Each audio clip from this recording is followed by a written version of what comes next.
You are listening to The Pilgrim on the 405 with Will Christ. Join him as he and his guests discover how businesses thrive in California. Well, welcome to The Pilgrim on the 405.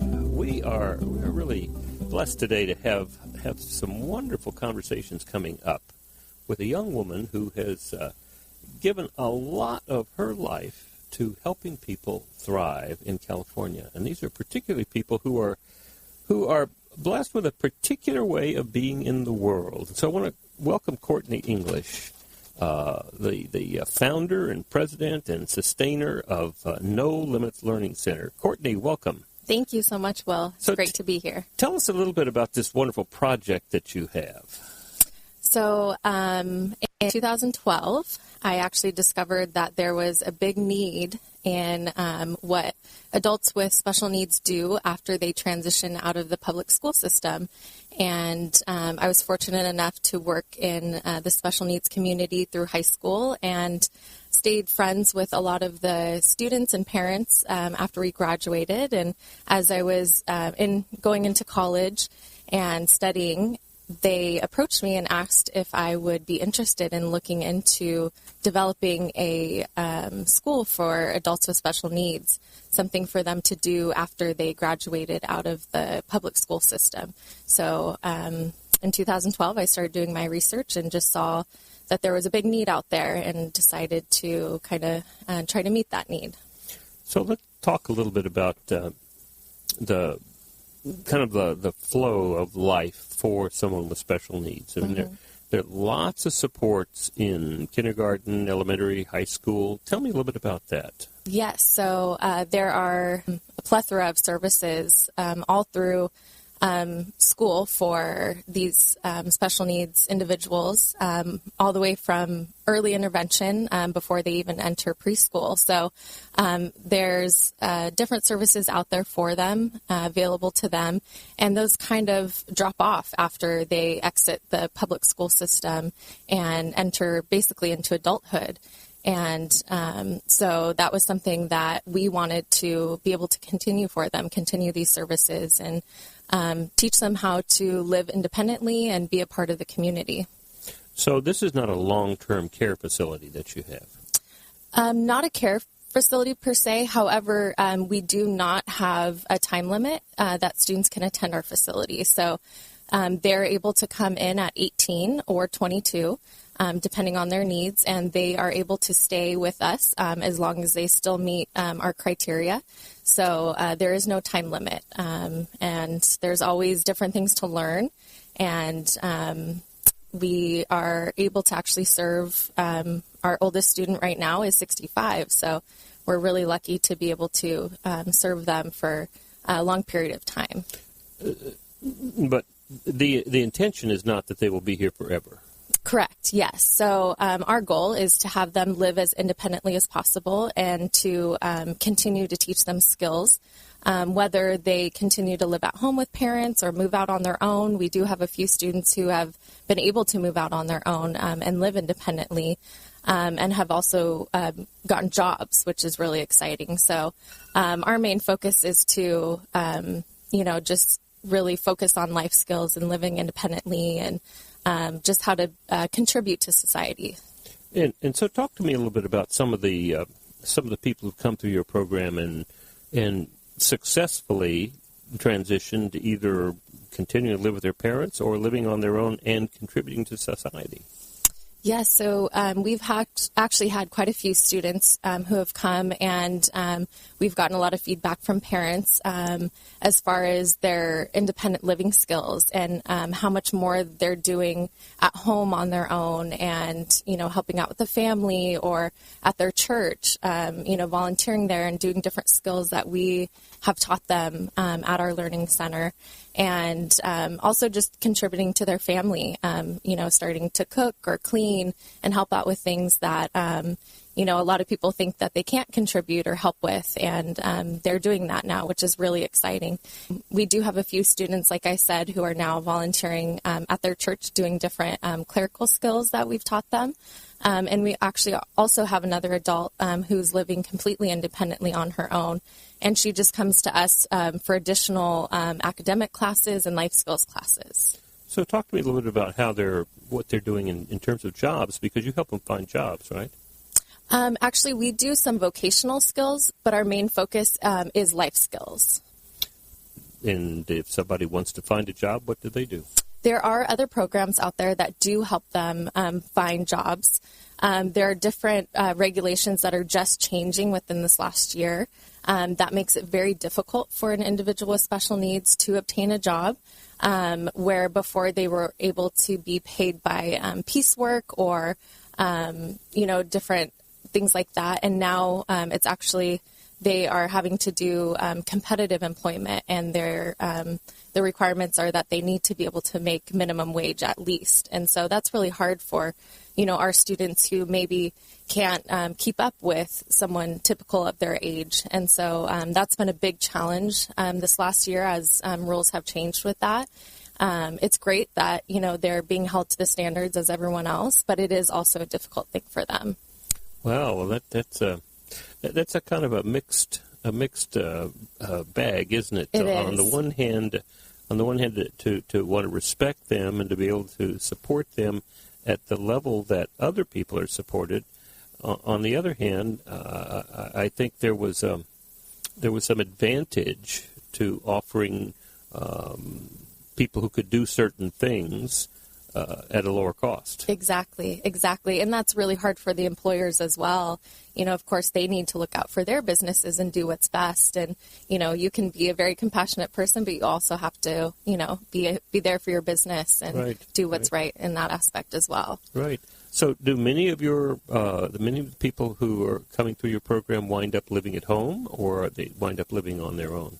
The majority have continued to live at home, and they do eventually want to venture out on their own. And so we are lucky enough to have a lot of younger consumers, so in their 20s or early 30s. And so they're kind of just starting to venture out on their own and kind of figure out what they're wanting to do for their life plan, if it's live with parents, or we've had a few parents who have gotten really creative and made back houses, which, gives their children, that sense of independence as well. But it really varies for every student. But we're kind of on the younger age range, so they're kind of just trying to figure out what they want to do.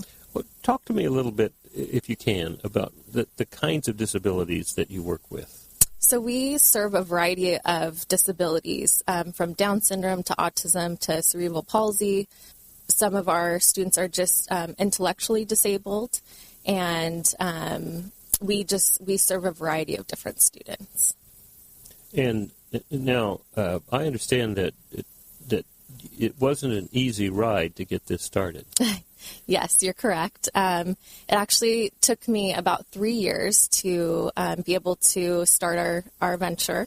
And it was a challenging road. And I was actually surprised to see how many people were not versed in the special needs community and the needs out there. It was actually quite shocking to see. And so that was part of the challenge in getting this started was, first and foremost, it was educating a lot of people, educating cities as far as where we fit, in a city, as far as occupancy codes and different things like that. The fire department as well, their codes are very strict, and they weren't really sure where to put us as well. So that was... Tell me what you mean they didn't know where to put you. So when you start a business, especially one like ours that has, individuals with special needs, you are put through the city, an occupancy code, and then through the fire department, you're also put under a different code. So we kind of have a very special niche. A lot of our students are high functioning as well, and so it's something different from a residential facility or, the institutions that they used to have where, they kind of want to revert back to that and put everyone in the same box, which doesn't really work in our case. So, like I said, a lot of starting up was just educating, the public on that, and that we're an individual niche, and, it needs to be looked at separately versus putting us in the same category, which puts a lot of unnecessary requirements for us. And so you had a lot of education to do, and there was resistance from the community? Yes, which was quite shocking for me. I guess I've, kind of grown up, and my parents, always had me around people with special needs, and I was always very comfortable with that. And it was quite shocking to see how many people were still, I guess, not as accepting as others. Were they afraid? Afraid, yes. What were they afraid of? Did you find out? Mostly was bad experiences that they've maybe had in the past, or just someone actually tried to ask if our students had any sort of criminal record or background, and then also asked if it had any similarities to Alzheimer's, which is very different. They were worried that our students were going to be, wandering in the street and different things like that. So as frustrating as it was, I just had to be compassionate to those people and educate them and not get frustrated with, their previous experiences or, their initial thoughts, and, just had to kind of work my way through that. It seemed like you had to do a lot of forgiving. Yes, absolutely. Yeah. It was tough. It was really tough. And especially people who are, in the higher up of cities and fire departments. It was really challenging just to see their stance on it as well. Did you get the sense that they were using their regulations to exclude you, to keep you out? It did seem like that, yes. And, of course, I'll never know 100%, but there were definitely times that it seemed that they were using their power and authority to not have us in a city. And so we were very fortunate when we went to Brea. Brea has a great city council, planning commission, and the fire department as well. They've been nothing but compassionate and helpful, and just excited to have us there. And they've really come alongside us and have done whatever they could to make our stay there. I understand the mayor of Brea got behind your project. Yes, actually, yeah. Who was that? The former mayor, which was Brett Murdoch.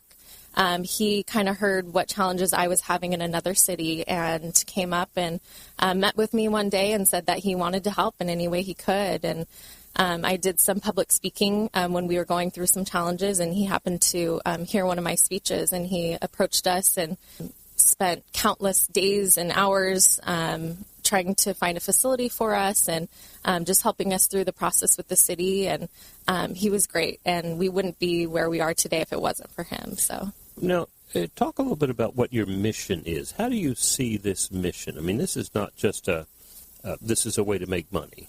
Yes. So basically, I just wanted to create a space where these individuals were loved, cared for, safe. You hear all of these horror stories of what some other individuals with special needs have been through, and actually some of our students have some unfortunate events that have happened in the past. And so, I just wanted to break that, and I wanted parents to be able to drop their students off and just feel comfortable and assured that their students are going to be loved and cared for, and reach their fullest potential too. There's so many other places that, just don't see how much they can offer to the community. And I think we have the most amazing staff. I just can't say enough about them.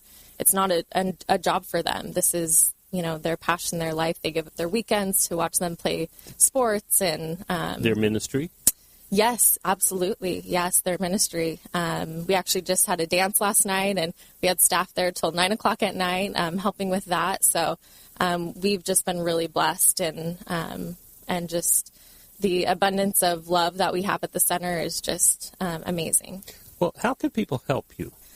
So, of course, we are a nonprofit, and so we are able to we get the majority of our funding through the government and through the state, which is very helpful. But we also do a lot of fundraising, and there's always different ways that we are wanting to improve our program. And we are actually at capacity right now, and we're looking to expand. And so, even just advice, we've had a lot of people contact us and have financial advice or, expertise in nonprofits, and anything like that is helpful. We love volunteers. Our students love having people come in and help and be with them, and, that's always great as well.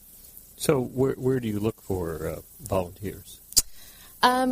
Within our little community, we've had a lot of volunteers approach us and want to come in and help during the day. We actually partner with State Fullerton. We have a lot of interns coming from them, which has been great, and our students have loved them. And actually, we've hired quite a few of our interns as well, which has been great. So, but just the local community, we have a lot of people who come in and just want to spend time with our students. So do you ever talk to churches and offer them the opportunity? We do, yes. And actually our dance that we had last night, we had a local church group come in and hang out with our students and serve them, which was a lot of fun. To me, one of the things you're talking about is helping, when you said to help people reach their fullest potential. Mm-hmm. My experience with disabled folks is they live the life that they see is different from people who are, I don't even know what the word would be, not disabled. Mm-hmm. Typical. Right? Mm-hmm. But they see life differently. Definitely. Absolutely. Talk to me about that. So one of the biggest pushes, like we talked previously, is about employment. And a lot of our students don't see the necessity in that. And so it's great to teach them job skills and vocational skills, which we definitely do. And some would love to have a job. And so, we try to come alongside them and help them with that. But a lot of them, just want to continue to be happy and healthy and safe. And so a lot of times, we just do whatever we can to make them happy and doing what they love. Mm-hmm. And that's different. We have one student who loves dance, and so she now teaches dance classes at our center for other students. And, anything like that, we just try to nurture, all of their different abilities and things that they are passionate about, and just, try to help them with that. Would you say that a lot of the people you work with live more in the now than in the future or resenting the past? Absolutely, yes. They definitely live in the now, and in a good way, though. In a good way, different from us. Well, there are people who pay thousands of dollars to be with people like Eckhart Tolle, who's going to tell them, live in the now, right. And let's talk about that. And this is a big discipline to be able to do that. And here we have in our midst people who do that joyfully, easily. Exactly. It's their world. Exactly, yes. And there's just so much to learn from them. Like you said, living in the now, they don't think about the past. They don't think about the future. They just want to be happy, and they are happy. They are. Absolutely. My wife works with. She teaches. It's one of her doctorate was in special needs, mm-hmm. And so she's teaching at Cal Baptist University, and she teaches teachers to be able to work with kids. Mm-hmm. And so I've had the privilege of being with a lot of people with Down syndrome, mm-hmm. and they are joyous. They are. And yes. That's not a put on. That's not a denial. That's real. Yes. It's very contagious. Yes. A lot of people say when they come into our school that they just forget all of their problems that are happening outside. And it's just like, one of our parents say that a lot of people say Disneyland is the happiest place on earth. Right. And she thinks No Limits is the happiest place on earth. And yeah, they have a lot that we can learn from. Well, that's amazing, and I think that's a really important piece because we so often see disabled people. Even the words that we use, it's something that dis part of abled.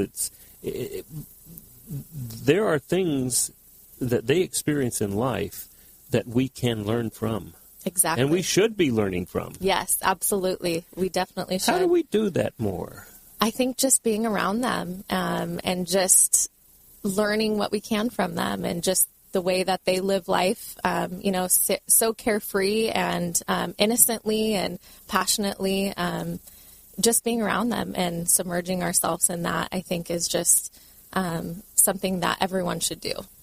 Well, we're going to take a little break here, Courtney. Can you stick around? And we're going to talk. I want to talk a little bit more about this whole experience of the world that disabled people have, and we should come up with a better word, right? I agree. Yes, right. Definitely. So we'll be right back with the Pilgrim on the 405 and Courtney English right after we hear a word from our sponsor.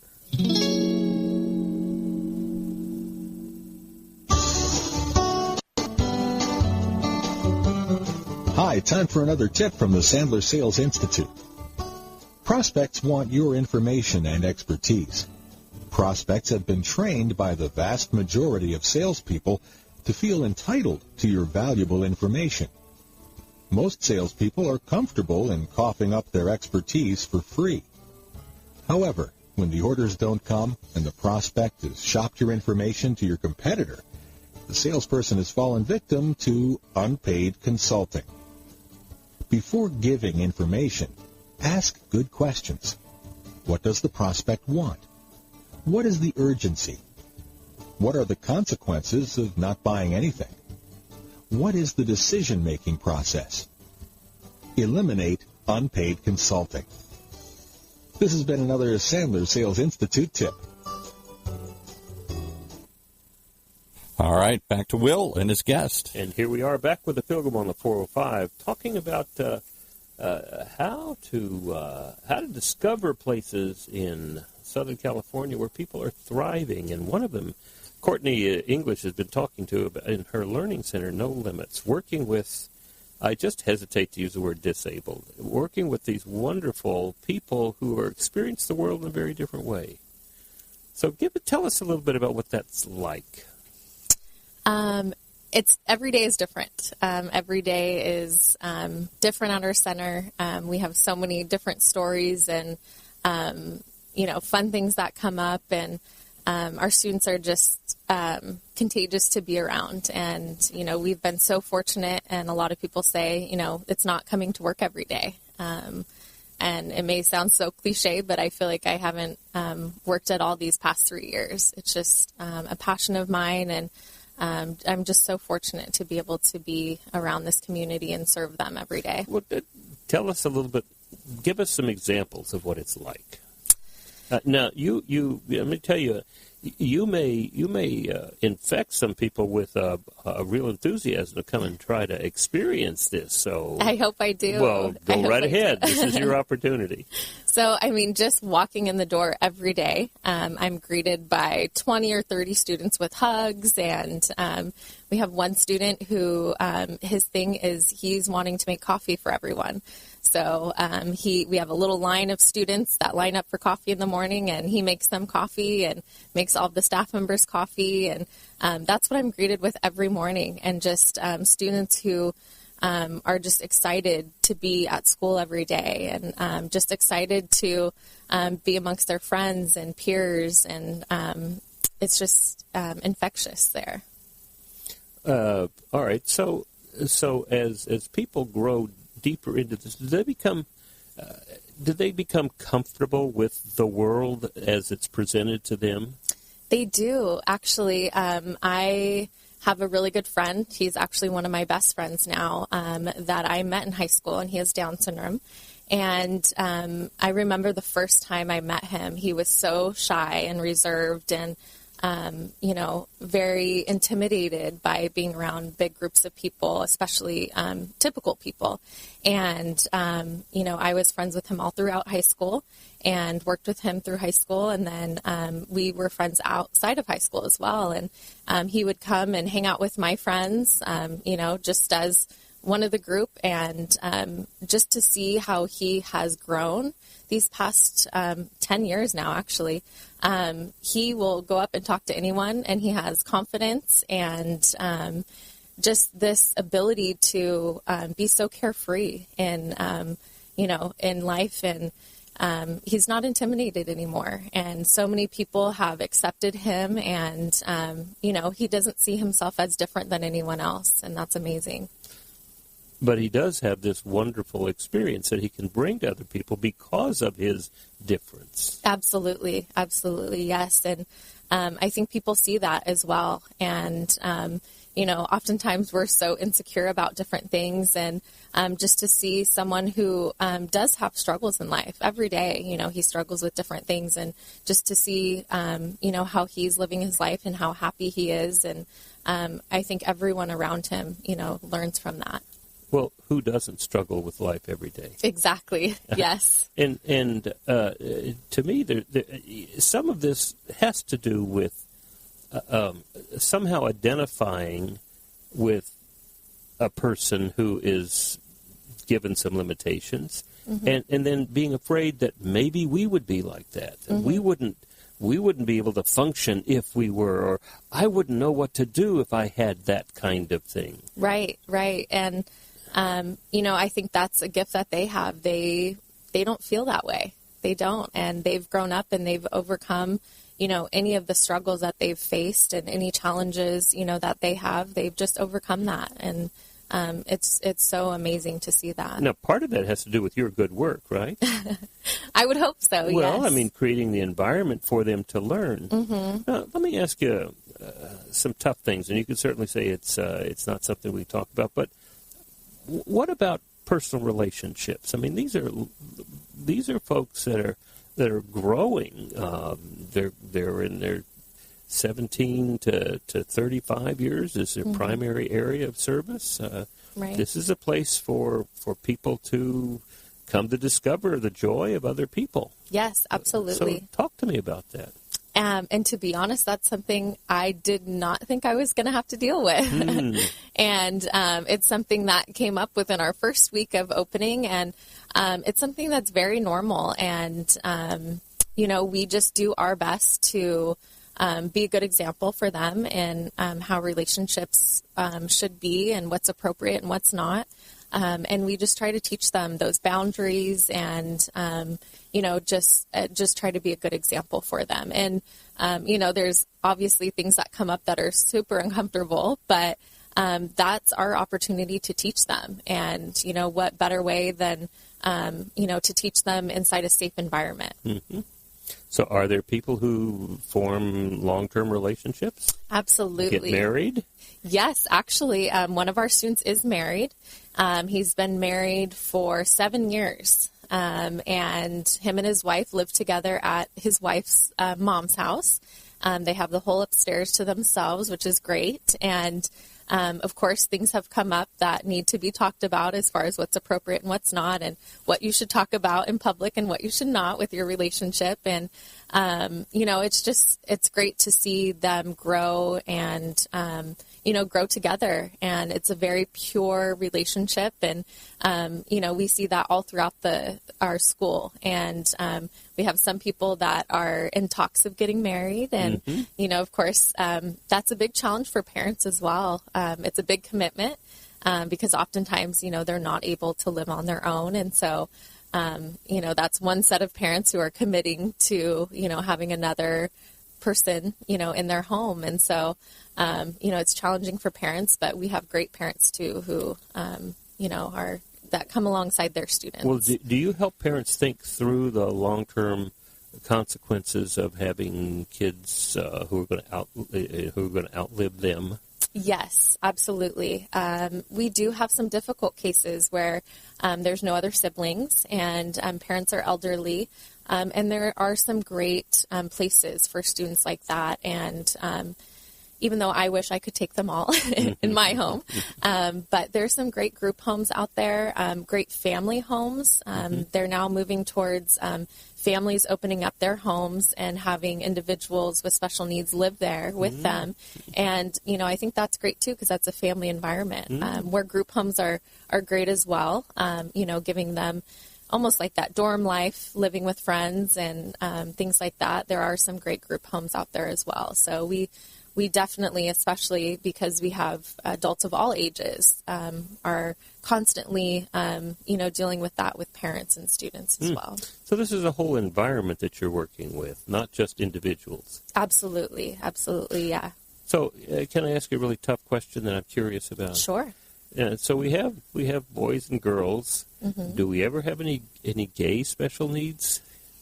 Yes. Actually, that is a great question. And I know people have different theories on, people that are born that way, mm-hmm. or and I believe just with what I've seen, they are born that way. Mm-hmm. And whether they have special needs or not, that's part of them. And we have, just like typical people, we have parents that are not okay with that and tried to, steer them in the other direction. Mm-hmm. But then we have other parents who, just embrace everything about that individual and about their child. So it becomes just another special need. Exactly. Exactly. Yes, absolutely. It seems to me that one of the things that I have learned from my wife mm-hmm. in her work is that we are all special needs people. Definitely. Right? I would have to agree with that, yes. And to the extent that we can begin to understand that we are all special needs, mm-hmm. then there's not that much difference. You're right. It's more like we all have our own specialty, and what's wonderful is discovering that specialty that someone else has. Mm-hmm. Absolutely, yes. And I love that way of thinking, and I wish more people would think that way. Well, and that may be part of the fear that you encountered as you were thinking about and asking about and proposing that you'd put this special place in that place where people were not as flexible, thinking that they didn't have special needs. They were normal. Mm-hmm. And the worst thing that could happen was that somebody would discover that they weren't normal. Exactly. And then what would they do? Right. Yeah, and we've, just within our neighboring businesses around us, we've kind of broken that barrier, which has been great.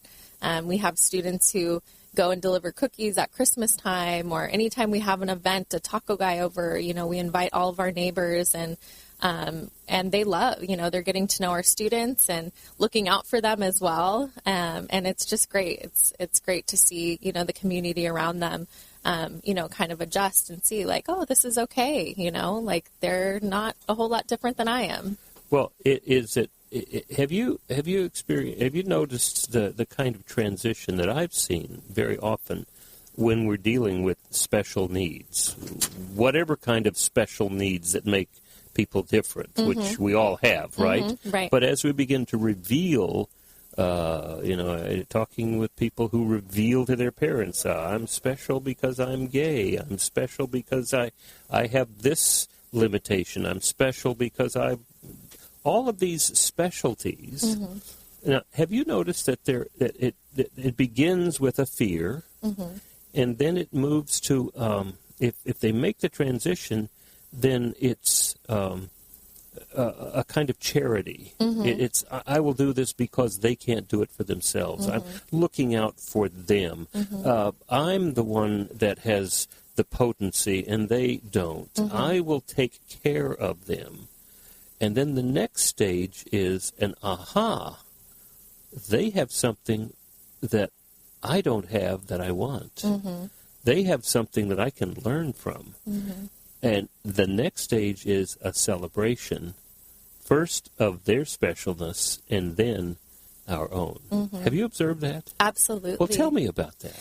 Even, as crazy as it sounds, with parents, they, of course, see their children grow up, and because they have special needs, a lot of them, want to protect them and do things for them. And it's so amazing to see parents come in and sit for their meetings, and we'll tell them, your student has done this for the last 3 months, and they're great at that. And things that parents never knew that their student could do. Vacuuming, for instance. A lot of them just assume, they can't help around the house. I'll do that for them. And it's just amazing to see parents, discover these things that their students are capable of doing. Which is a kind of enabling impotence. Right, exactly, yeah. And then just to see that joy of their students contributing more to, the household in different ways.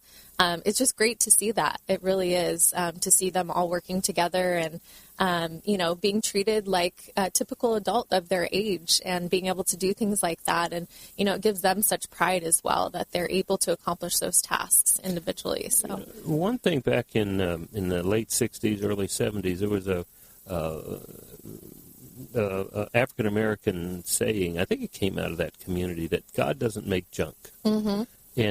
And discovering that people with special needs are not God's junk. Mm-hmm. They are God's gift to a world that so often gets all caught up with desires of the future and despair about the past, and they completely forget about that tomorrow is Valentine's Day, right? Right.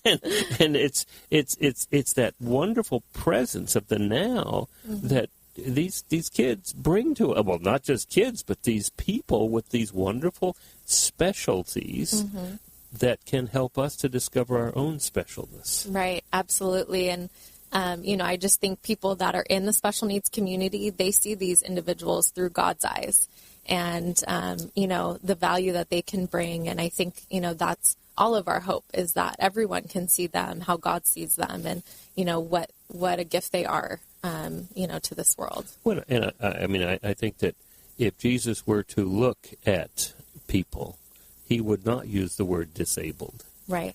I agree. And maybe he would use the undiscovered gifts, but somehow he would see us all not the same, but he would see us all as equal. Absolutely. And now, this is where I want to thank you, because that facility that you have is not just a facility that serves the disabled. You know that, right? Right. Yes. You become one of the leverage points for all around Brea and all around Orange County and California and beyond to discover, we are all special. Absolutely. And it's what I want to praise you for is your willingness, your backbone to keep fighting through that until finally Murdoch comes to you and says, I have a place for you. Yeah. We're going to find a place for you. And without that kind of commitment from people, we lose the opportunity to really discover the abundance that God has for us. Yes, I agree. Yes. So I just wanted to praise you and all those people who helped you to do that. Thank you. Because you do that for us. Thank you. Yes, and I could not have done this on my own. Family and friends in the community, have made this possible. But you led it. If you had wavered for a moment, right, it wouldn't have happened. Yes. And we need people like you to take those stands in the place where people have their most fear. Because the reality is, there's nothing that we have to be afraid of. Yes, you're right. You're right. I mean, in fact, wasn't that one of the, I don't know if you can call it a command, but a direction, a part of the discipline that Jesus gave us? Didn't he say, don't be afraid? Right? He did. Yes. Yes. And that's not just denial. It's not like, I'm going to hold my breath and not be afraid, not let anybody know I'm afraid. That really is, get to the place where you have no fear. Yes. And that's the very people that you work with, right? Yes. They do not have fear. No, they don't. They are fearless. Yes. And people spend dollars, many dollars, lots of time, lots of resources to become fearless. And all you really have to do is come down to the No Limits Learning Center and spend a little time and experience and become fearless. Yes, right? Absolutely. So how do we get more people to experience this in Brea, Orange County? What should they do? I think, just looking around in your community.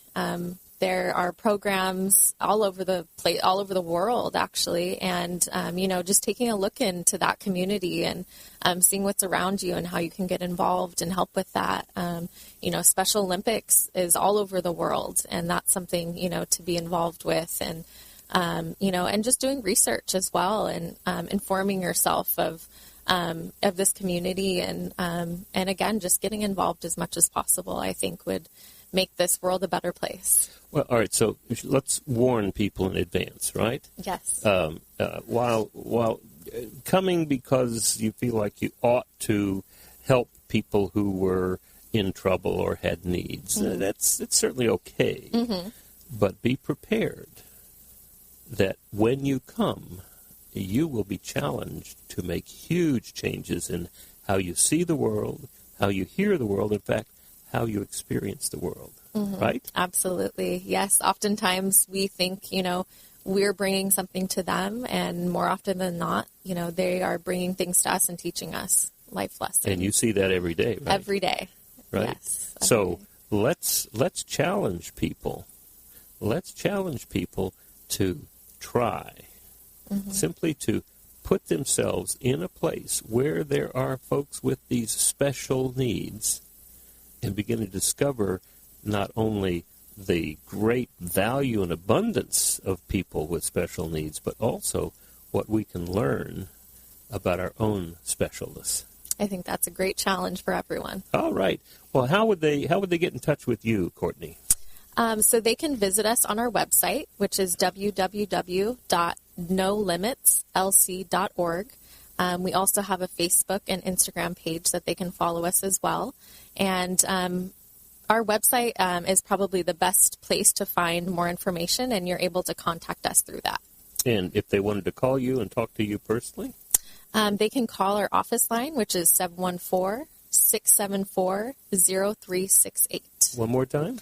714-674-0368. Well, thank you, Courtni, for being with us, and thank you for allowing us to recognize you as one of those people with great backbone and great insight and great support in helping to challenge the rest of the world, not just to take care of people with special needs, but to discover our own specialness and how we live in this abundant life, especially in Southern California, that God's given us. Yes, and thank you so much for having me. Oh, good. Well, there you have it, another way to thrive in Southern California. This is the Pilgrim on the 405 wishing you and all your friends a great time, and also challenging you to find those places of specialness in our lives so that you, too, might discover your own specialness. You've been listening to The Pilgrim on the 405 with Will Christ. To hear more of the programs in this podcast, go to www.willchrist.com.